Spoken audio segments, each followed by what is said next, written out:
नमस्कार दोस्तों, आप सभी का study for UPSC PCS channel में स्वागत है। आज तारीख है 3 मई 2024 ईस्वी और आज का न्यूज़पेपर आर्टिकल डिस्कशन का वीडियो होगा। ये वीडियो थोड़ा सा डिटेल होगा। इंडिया के केयर इकोनॉमी को हम लोग डिस्कस करेंगे आज डिटेल आर्टिकल में और समझेंगे कि क्या है वो और किस प्रकार से जो कई इशू हैं वो उठ रहे हैं कि महिलाओं को कुछ अधिकार मिलना चाहिए या फिर जो अधिकार मिलने चाहिए वो अभी तक क्यों नहीं मिले हैं। इन इशू को भी हम लोग डिस्कस करेंगे। बहुत ही इंपॉर्टेंट टॉपिक है वो। बिहार से रिलेटेड भी एक शानदार सा फैक्ट पढ़ेंगे और उसके पश्चात से मैपिंग से रिलेटेड भी 2 न्यूज़ को हम लोग कवर करेंगे। ओके, तो देखिए हेडलाइन क्या है। हेडलाइन पॉलिटिकल है तो इसको तो डिस्कस करेंगे नहीं हम लोग। मुख्य रूप से यहाँ पर देखिए क्या है कि चीन जो है वो रोड बना रहा है कहाँ पर, तो पाकिस्तान का एक वैली है जिसके बारे में अभी मैं आपको दिखाऊँगा। शक्सगम वैली कहा जाता है इसको मैं दिखाऊँगा, अभी लोकेशन दिखाऊँगा। 1963 ईस्वी में ये पीओके का हिस्सा है। किसका हिस्सा है? तो पाकिस्तान ऑक्युपाइड कश्मीर का हिस्सा है, जिसको 1963 ईस्वी में पाकिस्तान ने चीन को दे दिया था। चीन अब यहाँ पर सड़क बना रहा है। काराकोरम हाईवे के नज़दीक में ही स्थित है, सियाचिन के नज़दीक में ही स्थित है। स्ट्रेटेजिक रूप से काफ़ी इंपॉर्टेंट लोकेशन पर है ये। लेकिन पाकिस्तान ने इसको 1963 में किसको दे दिया था? तो चीन को दे दिया था। इसका लोकेशन हम लोग देखेंगे और समझेंगे क्या इशू है। उसके अलावा सुप्रीम कोर्ट ने बोला है जो लॉ एंड ऑर्डर का इशू होता है ये राज्य सूची का विषय है। तो इसलिए ज़रूरी नहीं है कि हर छोटे बड़े मामलों में सीबीआई हस्तक्षेप करे ही। पश्चिम बंगाल का मामला था जहां पर छोटे से केस को लेकर भी सीबीआई ही वहां पर इन्वेस्टिगेट कर रही है। तो सुप्रीम कोर्ट ने इस चीज़ पर सवाल खड़ा किया कि अगर आर्मी का कैंप लगा हुआ है, आर्मी कहीं पर कैंप है या आर्मी मैन हैं, कोई क्राइम कंडक्ट करते हैं तो उनको भी पहले लोकल पुलिस के अंदर ही गिरफ्तार वगैरह किया जाता है या सौंपा जाता है। तो यानी कि मैं क्या कहने की कोशिश कर रहा हूँ कि लॉ एंड ऑर्डर जो होता है, कानून व्यवस्था, ये राज्य सूची का विषय है। इसमें सेंटर को हस्तक्षेप असामान्य तरीके से नहीं करना चाहिए, ऐसा सुप्रीम कोर्ट का कहना है। चलते हैं, देखिए आज के पेपर में एक छोटा सा आर्टिकल को थोड़ा सा देखते हैं। उसके पश्चात उसी से रिलेटेड केयर इकोनॉमी को हम लोग रिलेट करेंगे। जो अपना मुख्य आर्टिकल है उसको आज के पेपर में जो एक छोटा सा आर्टिकल है उससे रिलेट करके हम लोग पढ़ेंगे। तो डिटेल में थोड़ा सा पढ़ेंगे, इसलिए ध्यानपूर्वक देखिएगा। आर्टिकल डिटेल होगा। क्यों होगा डिटेल में बार बार कह रहा हूँ? क्योंकि उसकी चिंताओं को, संभावनाओं को, दुनिया क्या रिपोर्ट है, भारत में क्या स्थिति है, इन सभी चीज़ों को हम लोग कवर करेंगे ताकि डिटेल में अगर लॉन्ग फॉर्मेट में भी सवाल पूछा जाए तो आप तर्क सही से दे पाएँ, हवाबाजी ना करें। तो इसके लिए चाहिए होता है डिटेल पढ़े। तो उसी को पढ़ते हैं जरा। देखिए क्या है आज के पेपर में आर्टिकल। देखिए एक आर्टिकल है जिसमें है कि recognise this leave as a women right. इसे बोला गया है कि महिलाओं की जो मेंस्ट्रुअल साइकिल चलता है उस दौरान उनको छुट्टी मिलनी चाहिए और ये उनका अधिकार होना चाहिए। सभी राज्यों में, सभी राज्यों के द्वारा, सेंटर के द्वारा इस चीज़ को अब स्थापित करना चाहिए महिला के अधिकार के तौर पर कि जब भी उनका मासिक धर्म चलता है, जो साइकिल होता है मंथली, उसके दौरान उनको छुट्टी दिया जाए। 2 दिन या 3 दिन का छुट्टी उनको दिया जाए। इस चीज़ को लेकर इसमें आर्टिकल लिखा हुआ है। लेकिन इसमें मैं आपको पढ़ाऊंगा क्यों। देखिए बहुत बार ये कोशिश किया गया है अलग अलग लोगों के द्वारा, प्राइवेट बिल के द्वारा। जैसे शशि थरूर जी ने 2018 में एक बिल इंट्रोड्यूस किया था। ये सब नहीं पूछेगा आपसे। अलग अलग बार इसको कोशिश किया गया है कि महिलाओं के अधिकार को लेकर सेंट्रल गवर्नमेंट इस चीज़ पर फैसला क्यों नहीं ले लेती है, पूरे देश में एक समान रूप से क्यों नहीं लागू कर दिया। तो इसके 2 पक्ष हैं। पहला है कि ठीक है भाई, महिला अधिकार है, उस दौरान बहुत बड़े हार्मोनल चेंज से गुजरती हैं महिलाएं, शारीरिक कष्ट भी होता है, इसलिए उनको क्यों न छुट्टी दे दिया जाए। नहीं, दूसरा इसका ये भी इशू है, अगर पूरे देश में इसको समान रूप से लागू किया गया तो हो सकता है महिलाओं का एम्प्लॉयमेंट जो है वो प्राइवेट सेक्टर में कम हो जाए, क्योंकि मंथ में 3 दिन का नुकसान कोई भी प्राइवेट कंपनी किसी एम्प्लॉय से नहीं चाहेगी। वो भी तब जब आप बोल रहे हो कि आने वाले समय में हम महिला और पुरुष की समानता स्थापित करनी है, जॉब में भी 50% देना है। तो 50% एम्प्लॉय जो है अगर वो मंथ में 3 दिन एब्सेंट या 2 दिन एब्सेंट होने लग जाए तो सोचिए फिर क्या होगा। तो इसको दोनों पक्षों का आपको ध्यान में रखना पड़ेगा। इतना आसान नहीं होगा। लेकिन क्या ऐसा ही है पूरे देश में स्थिति? पक्ष है तो दूसरा पक्ष भी है। देखिए क्या है, बिहार में 1992 ईस्वी में, बिहार में कब? तो 1992 ईस्वी में लालू जी की गवर्नमेंट के द्वारा इस चीज़ को अपनाया गया था और बोला गया था कि ये चीज़ मिलना चाहिए छुट्टी। देखिए यहाँ पर लिखा हुआ है, बिहार में 1992 ईस्वी में इस चीज़ को allow government employ 2 days menstrual leave. ये 2 दिन का बिहार में 1992 से छुट्टी प्रदान की जाती है अगर चाहें तो। केरला गवर्नमेंट है उसने स्कूलों में भी और स्कूल और सभी जगहों पर छुट्टी दी है। इसके अलावा स्कूल में जो सैनिटरी हाइजीन होते हैं वो भी उपलब्ध करवाने की कोशिश की है कि स्कूल में भी बच्चों को पैड वगैरह उपलब्ध करवाया जा सके। ठीक है, अब इसी से रिलेटेड है आज का क्या, तो केयर इकोनॉमी। आज का जो मुख्य आर्टिकल हम लोग डिस्कस करेंगे वो मुख्य रूप से मुझे आपको बिहार के बारे में बताना था। इसको ज़रूर ध्यान में रखिएगा। हर चीज़ में बिहार अलग हो सकता है, लेकिन इस मामले में बहुत प्रोग्रेसिव था। 1992 ईस्वी में इस चीज़ को लेकर छुट्टी दी गई थी, 1992 ईस्वी से। केरला गवर्नमेंट के बारे में मैंने आपको बता ही दिया। 1912 ईस्वी से कोचीन गणराज्य जब था तभी से वहाँ पर इस चीज़ की व्यवस्था की गई थी कि भाई इस दौरान महिलाओं को राहत दी जाए। ठीक है, आपका क्या सोचना है ये आप सोच सकते हैं, लेकिन देखिए अगला क्या है कि भारत के बाहर कई सारे ऐसे एशिया के भी देश हैं जहां पर इस चीज़ को रिकॉग्नाइज किया गया है। जैसे जापान में इस चीज़ को 1947 से, इंडोनेशिया में 1948 से, और साउथ कोरिया, ताइवान, वियतनाम में भी पेड लीव दिया जाता है, वेतन के साथ उनको लीव दी जाती है। ओके, उसके अलावा इंटरनेशनल लेबर ऑर्गेनाइजेशन है, इसने रिपोर्ट 2003 में ये चीज़ बोला था कि भाई आप मेंस्ट्रुअल लीव को रिकॉग्नाइज कीजिए, पूरे दुनिया भर के देशों को रिकॉग्नाइज करना चाहिए और इसको महिला अधिकार के तौर पर स्थापित करना चाहिए। काफ़ी सारा कुछ आपको एक ओवरव्यू मिल गया। अब चलते हैं आज के मुख्य आर्टिकल को डिस्कस करते हैं। ओके, एक चीज़ और छोटा सा और है, क्या भारत में इस चीज़ को रिकॉग्नाइज किया गया है? तो आप देखेंगे पेपर में भी लिखा हुआ और सभी जगहों पर आपको पता है कि ये चीज़ नहीं है, सरकार के केंद्र सरकार का स्तर पर नहीं अभी भी किया गया है। देखिए यहाँ पर लिखा हुआ है, however India's new code of social security 2020 passed by parliament which consolidated existing labour law, जिसने अभी वर्तमान का जो मजदूर का से संबंधित लॉ है उसको चेंज करने की कोशिश की, लेकिन has not included the aspect of menstrual leave in its code.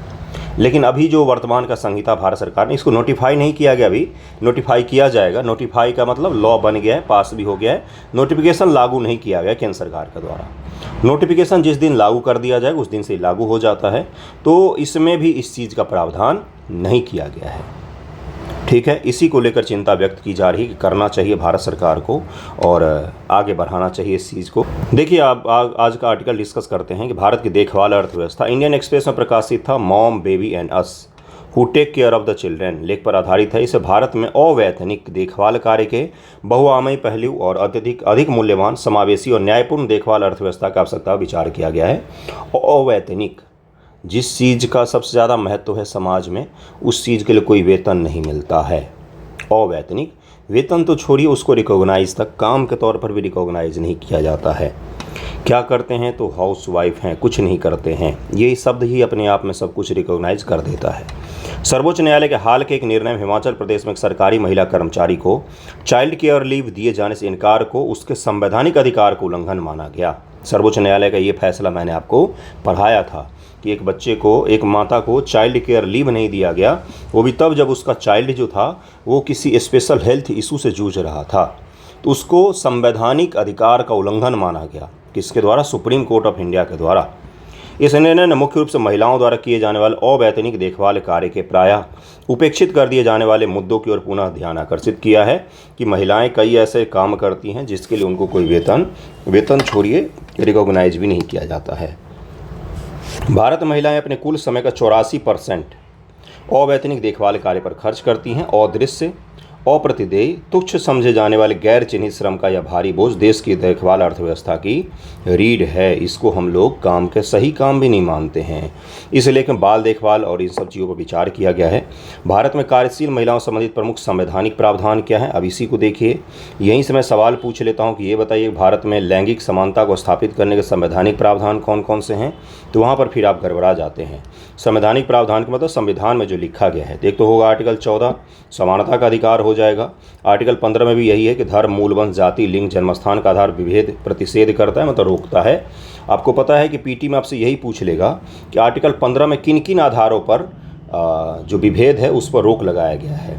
धर्म, रिलीजन, मूल वंश, जाति, लिंग और जन्मस्थान, ये आपको याद होने चाहिए। पाँचों के पाँचों याद होने चाहिए, कभी भी पूछा जा सकता है पीटी एग्जामिनेशन में। इससे यह सुनिश्चित होता है कि महिलाओं को विभिन्न स्थानों पर प्रवेश, विभिन्न स्थानों का उपयोग आदि के विषय में लैंगिक आधार भेदभाव का सामना नहीं करना पड़ेगा। अनुच्छेद 16 यह लोक नियोजन यानी कि नौकरी पेशा, इन सब में विभेद का प्रतिषेध करता है, लेकिन युक्त विधि के समक्ष समानता और विधि का समान संरक्षण, ये पढ़ा होगा ना अपने पॉलिटी में। विधि के समक्ष समानता मतलब सभी लोग समान हैं, जैसे आर्टिकल 15। कोई भी भेद नहीं। लेकिन आरक्षण का आर्टिकल 16(4) ये क्या होगा, विधि के समान संरक्षण, इसके तहत में आता है। क्यों? क्योंकि इसमें तर्क संगत विभेद की बात की गई है कि राज्य जो है वो तर्कपूर्वक विभेद कर सकेगा। तर्कपूर्वक विभेद का तात्पर्य होता है कि लॉजिकल तरीके से विभेद कर सकेगा। समानता का मतलब इक्वल नहीं होता है। आप भी 4 रोटी खाएंगे और एक छोटा बच्चा भी 4 रोटी खाएगा, इक्वल तो है लेकिन वो समान नहीं है। समानता का तात्पर्य होता है कि जिसको जितनी ज़रूरत उसको उतना रोटी मिलना चाहिए। ओके। आर्टिकल 39 में भी बात की गई है महिलाओं का अधिकार या समानता संबंधी। देखिए क्या है इसमें, राज्य के नीति निषेध तत्वों के अंतर्गत शामिल अनुच्छेद में राज्य द्वारा अनुसरणीय कुछ नीतियों के तत्वों की चर्चा की, जहां कहा गया कि राज्य अपनी नीति का विशेषतया इस प्रकार संचालन करेगा, सुनिश्चित करेगा पुरुष और स्त्री सभी नागरिकों को समान रूप से जीविका का पर्याप्त साधन होंगे, पुरुष और स्त्री दोनों के लिए समान कार्य के लिए समान वेतन होगा, पुरुष और स्त्री कर्मकार के स्वास्थ्य और शक्ति तथा बालकों के सुकुमार अवस्था का दुरुपयोग न हो, आर्थिक आवश्यकता से विवश होकर नागरिकों को ऐसे रोजगार में संलग्न न होना पड़े जो उनकी आयु या शक्ति के अनुकूल न हो। ये किस में कहा गया है? DPS में कहा गया है। क्या कहा गया है कि इकोनॉमिक रूप से इतने कमज़ोर ना हो कि उनको ऐसा काम करना पड़े कि उनके शरीर को नुकसान पहुँचे। यही तो बोला गया है ना। 2 दिन पहले ही मजदूर दिवस के दिन कुछ मजदूरों की मृत्यु हुई है सेफ्टी टैंक की सफाई करते हुए। बताइए मुझे किस प्रकार से संविधान का पालन हो रहा है? तो दोनों पक्षों को ध्यान में रखना पड़ेगा आपको। आर्टिकल 42 क्या है, राज्य को कार्य की न्याय संगत और मनोवोचित दशाओं सुनिश्चित करने के लिए प्रसूति सहायता के लिए बंद करने का भी निर्देश देता है। ये भी महिलाओं से संबंधित है। यह महिलाओं के लिए सुरक्षित कामकाजी माहौल और मातृत्व लाभ सुनिश्चित करने के रूप में व्यक्त होता है। केंद्र सरकार की CCL नीति या महिला कर्मचारियों को उनके संपूर्ण सेवा काल के दौरान 18 वर्ष से कम आयु के अधिकतम 2 बच्चों की देखभाल के लिए मातृत्व अवकाश के अलावा 730 दिन के सवैतनिक अवकाश की अनुमति देती है। केंद्र सरकार चाइल्ड केयर लीव देती है, जिसमें किसी भी महिला को अपने 2 बच्चों के पालन पोषण के लिए पूरे उसके कार्यकाल के दौरान 730 दिन, लगभग में कितना हो गया, 2 साल, लगभग 2 साल से ज़्यादा हो गए, 2.5 साल के करीब में हो गए, उतने दिनों की छुट्टी किसके द्वारा दी जाती है? तो केंद्र सरकार के द्वारा दी जाती है 18 साल से कम उम्र के 2 बच्चों की देखभाल के लिए। लाभार्थियों के रूप में महिला कर्मचारी का स्पष्ट उल्लेख को इस तथ्य के वैध मान्यता के रूप में देखा जा सकता है। यह मुख्य रूप से माताएं हैं जो बच्चों के पालन पोषण का भारी बोझ उठाती हैं, जो जन्म के बाद पहले 6 माह मातृत्व अवकाश के तहत मानी जाने अवधि से लेकर आगे की अवधि तक जारी रहती है। पुरुष CCL के लिए तभी पात्र हैं जब वो एकल पिता सिंगल फादर होते हैं, तभी उनको चाइल्ड केयर लीव मिल सकता है। अब यहीं से सवाल पूछ लेगा, क्या स्टेटमेंट देगा? भारत में चाइल्ड केयर लीव के तहत में केवल महिलाओं को प्राप्त है, इसमें पुरुषों को प्राप्त नहीं है। तो वहाँ पर क्या हो जाएगा, वो स्टेटमेंट गलत हो जाएगा। अगर कोई सिंगल फादर है तो उनको चाइल्ड केयर लीव मिलता है। महिलाओं के लिए SDG 5 लैंगिक समानता प्राप्त करने, महिलाओं और बालिकाओं को सशक्त करने पर लक्षित है। 5.1 है, 5.4 है, 5.5 है, 5.C भी रखा गया है। सभी महिलाओं और नाबालिकाओं के विरुद्ध सभी प्रकार के भेदभाव को हर जगह समाप्त करना, सार्वजनिक सेवाओं में उनको उचित रूप से अवैतनिक जो कार्य होते हैं उसको भी रिकॉग्नाइज करना। देखिए यहाँ पर लिखा हुआ है कि प्रावधान के माध्यम से अवैतनिक देखभाल और घरेलू कार्यों को चिन्हित करना, राष्ट्रीय स्तर पर उपयुक्त तरीके के रूप में घर एवं परिवार के भीतर साझा जिम्मेदारी को बढ़ावा देना, राजनीति, आर्थिक, सार्वजनिक जीवन में निर्णय लेने के स्तरों पर महिलाओं के पूर्ण व प्रभावी भागीदारी, नेतृत्व के समान अवसरों को सुनिश्चित करना, लैंगिक समानता को बढ़ावा देना 5.C में ये रखा गया है। देखभाल अर्थव्यवस्था का तात्पर्य क्या होता है? ये संवैधानिक प्रावधान खत्म हो गए। SDG भी बता दिया मैंने आपको, सारा कुछ बता दिया। PT फैक्ट भी है उसमें, ऐसा नहीं है कि PT में नहीं पूछा जाएगा। PT में वन लाइनर थोड़ी ना पूछा जाएगा महिला दिवस कब मनाया जाता है, वो भी पूछ सकता है, लेकिन थोड़ा सा डीप जाकर पढ़ने की कोशिश कीजिए। देखभाल अर्थव्यवस्था आर्थिक गतिविधि के उस क्षेत्र को संदर्भित करती है जिसमें देखभाल और सहायता सेवाओं का प्रावधान शामिल होता है, विशेष रूप से वे सेवाएं जो स्वास्थ्य, शिक्षा, बच्चों की देखभाल, वृद्धजनों की देखभाल, सामाजिक देखभाल अन्य रूपों संबंधित होती हैं। केयर इकॉनमी में केवल बच्चे और माताएं ही शामिल नहीं होते हैं, इसमें वृद्धजन भी शामिल होते हैं, स्वास्थ्य सेवा भी शामिल होता है, नर्सिंग वगैरह भी शामिल होता है इसमें मानव अस्तित्व कल्याण, श्रम शक्ति पुनरुत्पादन के लिए महत्वपूर्ण वैतनिक तो अवैतनिक देखभाल कार्य भी शामिल होते हैं, वेतन वाले भी और अवेतन वाले भी कार्य शामिल होते हैं। यह भौतिक, भावनात्मक, विकास संबंधी आवश्यकताओं की पूर्ति में योगदान देता है, लेकिन प्रायः इसे चिन्हित नहीं किया जाता, इसे कम महत्व दिया जाता है, जिससे प्रच्छन्न देखभाल अथवा हिडन केयर इकोनॉमी उत्पन्न होती है। इसको रिकॉग्नाइज नहीं किया जाता है। देश के जीडीपी में महिलाओं के योगदान में वो जो घर में काम कर रही हैं उसको रिकॉग्नाइज आज तक नहीं किया गया है। क्यों नहीं किया गया है? अगर महिलाएं घर में काम न करें तो पुरुष कैसे काम पर जा पाएंगे? कभी सोचा आपने? तो आज तक हमने कोई ऐसा सेक्टर डिफाइन ही नहीं किया है जिसमें घर में जो लोग काम करते हैं वो भी तो काम होता है, उनको तो छुट्टी भी नहीं मिलती, उसको रिकॉग्नाइज किया जा सके। यह मुद्रीकृत अर्थव्यवस्था मोनेटाइज इकोनॉमी से अलग है, जो औपचारिक बाजार आधारित प्रणाली है, जहां धन का उपयोग कर वस्तुओं और सेवाओं क्रय विक्रय किया जाता है। सामान्य तौर पर हम धन का उपयोग करके मार्केट में वस्तुओं को क्रय विक्रय करते हैं। चाहे होटल लें तो आप सेवा है वो, और सेवा सेक्टर में आएगा वो। अगर आप कोई फल सब्जी खरीद रहे हैं या कपड़े खरीद रहे हैं तो वो किस में आएगा? मैन्युफैक्चरिंग सेक्टर में आएगा। लेकिन घर की जो इकोनॉमी है उसको इसमें रिकॉग्नाइज नहीं किया जाता है। इसमें विनिर्माण प्रौद्योगिकी, स्वास्थ्य सेवा और खुदरा रिटेल जैसे उद्योग शामिल होते हैं, लेकिन इसमें जो केयर इकोनॉमी है इसको मोनेटाइज इकोनॉमी में कई बार शामिल नहीं किया जाता है। ऐतिहासिक रूप से नारीवादी अर्थशास्त्रियों ने अवैतनिक श्रम, विशेषकर घरों में महिलाओं द्वारा किए जाने महत्वपूर्ण योगदान को अपवर्जित करने के लिए कार्य वर्ग की परंपरा परिभाषा की आलोचना की है। और अगला जो मैं फैक्ट बताऊंगा ये कई बार पूछा गया है, इसे दी गई चुनौती के परिणाम स्वरूप वर्ष 1955 में बीजिंग प्लेटफॉर्म फॉर एक्शन का गठन हुआ था। बीजिंग प्लेटफॉर्म फॉर एक्शन किससे संबंधित है?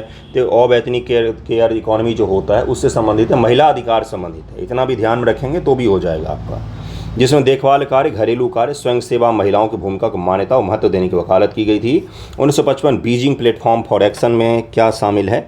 इसमें महिलाओं के घरेलू कार्य और जो उनको देखभाल का कार्य करती हैं उसको रिकॉग्नाइज करने की बात की गई थी, मान्यता देने की, महत्व देने की वकालत की गई थी। देखिए यहाँ पर लिखा हुआ महत्व हो गया। कुछ शब्दावलियाँ हैं उसको करते हैं हम लोग।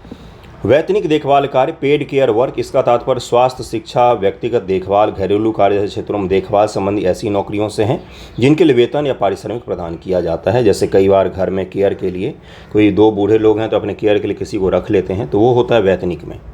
नर्स, घरेलू सहायिका, ये सब आते हैं। अवैतनिक में क्या होता है? इसमें घरेलू सेवाएं जैसे खाना पकाना, सफाई करना, जो घर में काम करती हैं महिलाएं, उसको शामिल किया जाता है। लेकिन यहाँ पर एक चीज़ का रुक जाइए, इतने देर से मैं अवैतनिक बोल रहा हूँ, आप भी सोच रहे होंगे कि हाँ यही है, एक ही पक्ष बता रहे। नहीं, ज़रा ध्यान से सोचिए। एक परिवार है, एक फैमिली है, इसमें 2 हैं, एक पुरुष है, मेल है, और एक फीमेल है। इसका काम क्या है? अर्थोपार्जन, यानी कि पैसा अर्जित करना। इनका काम क्या है? इस घर को चलाना। तो जिम्मेदारी तो दोनों बराबर ही है। ये अर्थोपार्जन रोक दीजिए तो भी ये फैमिली नहीं चलेगा, इनका काम रोक दीजिए तो भी ये फैमिली नहीं चलेगा। तो क्या हर काम को पैसे में तौला जाना ज़रूरी है? अभी तक आपने नहीं सोचा होगा, अब सोचिए।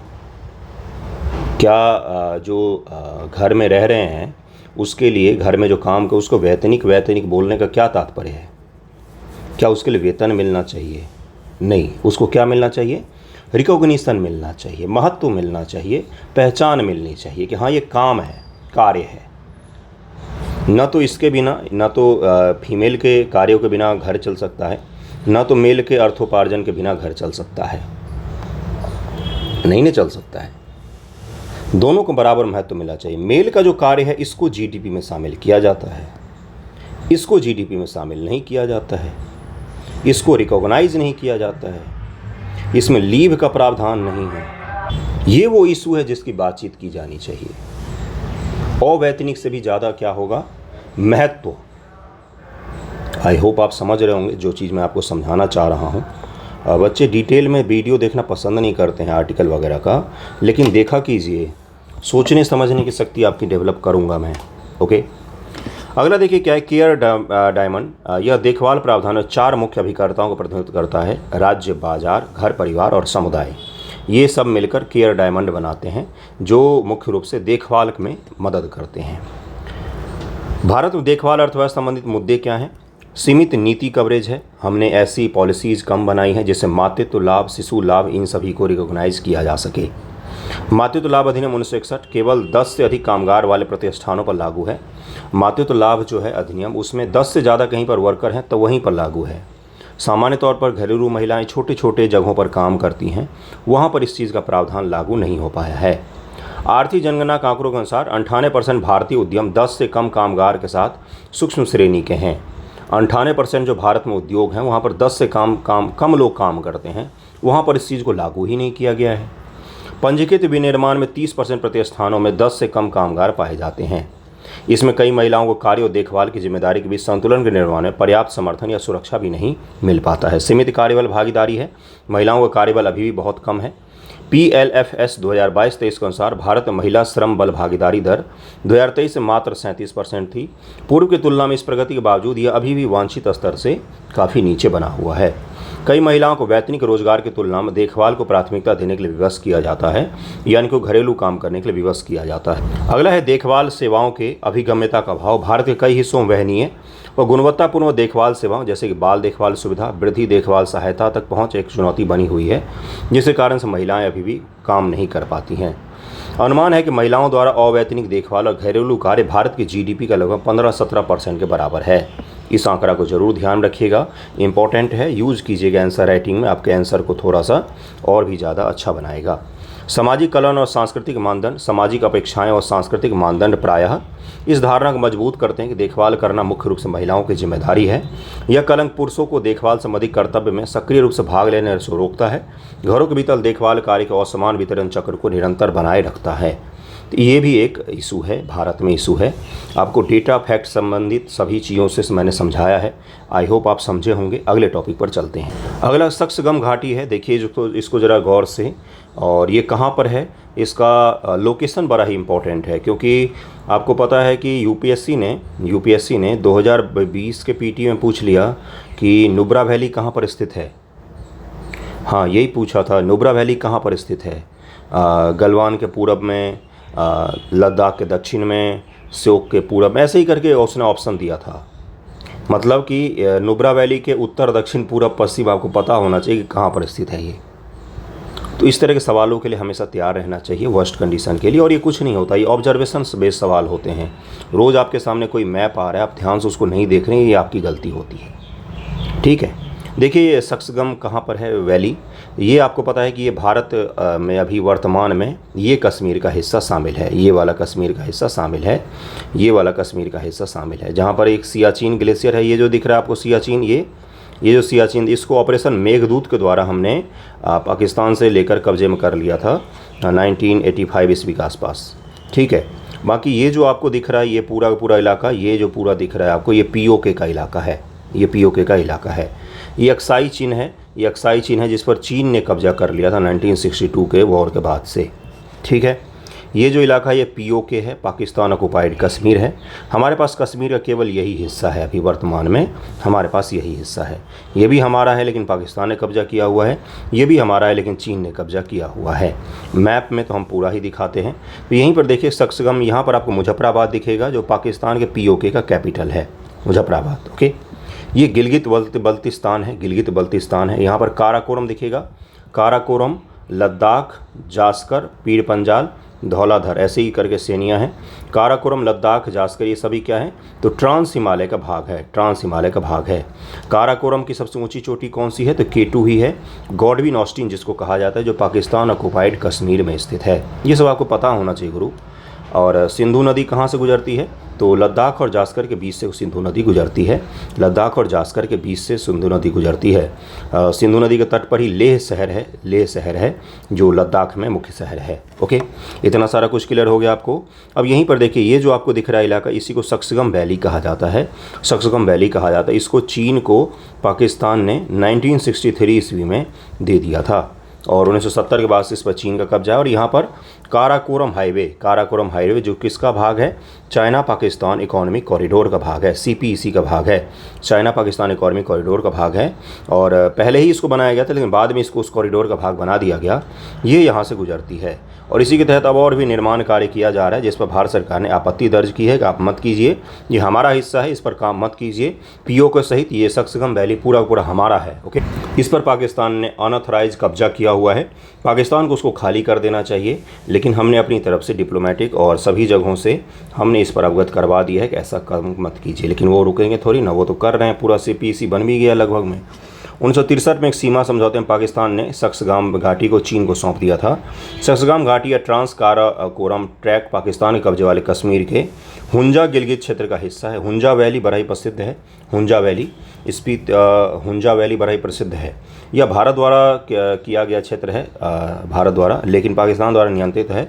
इस समझौते के माध्यम से 1970 चीन और पाकिस्तान द्वारा संयुक्त रूप से निर्मित काराकोरम राजमार्ग की नींव रखी दी गई थी। 1970 में उन्होंने नींव रखा था, लेकिन अभी भी वहाँ पर कुछ ना कुछ निर्माण कार्य होता ही रहता है। इसको ज़रूर ध्यान रखिएगा। सक्सगम वैली कहाँ पर है? तो ये अक्साई चीन है। अक्साई चीन के उत्तर पश्चिम में है। गिलगित बल्तिस्तान के ठीक पूरब में स्थित है और सियाचिन के ठीक उत्तर में स्थित है। सियाचिन के ठीक उत्तर में स्थित है। ओके, अगले पर चलते हैं। अगला देखिए क्या है। अगला है कि जॉय बाइडेन जी हैं, ये पता ही है, बुढ़ो बोलते बोलते कभी कुछ भी बोल जाते। तो इन्होंने बोला कि भारत इन्होंने भारत के लिए नहीं बोला है, भारत जापान, जो सभी इसके अच्छे एलाई हैं। भारत जापान तो अच्छा मित्र है भाई अमेरिका का। भारत जापान चीन तो इनका चलो शत्रु भाई, कंपटीटर है इनका। भारत जापान चीन रूस का भी नाम लिया इन्होंने, और इन्होंने बोला कि ये सभी देश जो हैं जीनोफोबिक हैं। जीनोफोबिक, अब ये शब्द तो इन्होंने बोल दिया, आपका सिलेबस बढ़ा दिया। जीनोफोबिक हैं ये, जीनोफोबिक। अब ये क्या होता है भाई, क्या भला है? इन्होंने बोला कि जीनोफोबिक के कारण से इनकी इकॉनमी जो है वो सही से नहीं बढ़ पाती है। सही सुन रहे हैं आप। इन्होंने बोला कि जीनोफोबिक के कारण ही Japan India are struggling economically because they are xenophobic. US president Joe Biden ने बोला है ऐसा। कैंपेन कर रहे थे वो, तो उन्होंने उस दौरान बोल दिया। अब इसका क्या तात्पर्य होता है? भारत की इकोनॉमी कहाँ से आपको स्ट्रगलिंग दिखाई दे रही? भारत की इकोनॉमी तो शानदार तरीके से बढ़ रही, दुनिया की फास्टेस्ट ग्रोइंग है। हम आज से नहीं है, काफ़ी सालों से हैं, ठीक है। लेकिन अब इन्होंने बोल दिया। जीनोफोबिक का मतलब समझते हैं क्या होता है, क्योंकि ये शब्द आपसे पूछा जा सकता है। पीटी एग्जामिनेशन में ही पूछेगा, मेंस में तो पूछेगा नहीं।